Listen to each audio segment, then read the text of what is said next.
শবে বরাতের রাতে নফল নামাজ পড়ার নিয়ত কি, কিভাবে নিয়ত করতে হয়? আমরা অনেকে আছি নিয়ত পারি না, নিয়ত না পড়ার কারণে অনেকে আমরা নামাজও পড়ি না। নাউজুবিল্লাহি মিন যালিক। দেখুন, ইসলাম হচ্ছে সহজ, যদি আপনি মানেন সহজ, আর যদি না মানেন তাহলে আপনার জন্য কঠিন। আপনি নিয়তটা এইভাবে করতে পারেন, হে আল্লাহ, আমি 2 রাকাত শবে বরাতের নামাজ পড়িতেছি, আল্লাহু আকবার। আপনার নিয়ত হয়ে গেছে।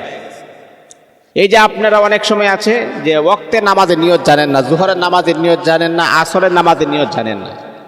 আপনি যখন দাঁড়াবেন তখন আপনি পড়বেন, হে আল্লাহ, আমি জোহরের নামাজ পড়িতেছি, জোহরের নামাজে ফরজ পড়িতেছি 4 রাকাত, আল্লাহু আকবার। হয়ে গেছে। আরবিতে নিয়ত করতেই হবে, এই কথাটা আপনাদেরকে কে বলছে? এই কথাটা আপনারা কোথায় পেয়েছেন?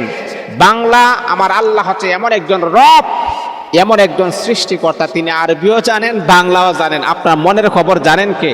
আল্লাহ পাক রব্বুল আলামিন জানেন।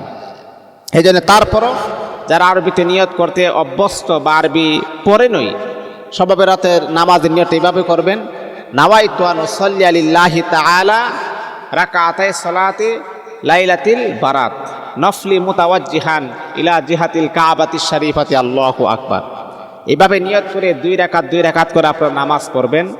আল্লাহ পাকের কাছে নামাজ 4 রাকাত যখন কমপ্লিট হয়ে যাবে তখন দুরূদ শরীফ পড়বেন, ইস্তেগফার পড়বেন, আল্লাহ পাকের কাছে দোয়া করবেন। ইনশাআল্লাহ আল্লাহ পাক আপনার মনের আশা কবুল করে নিন।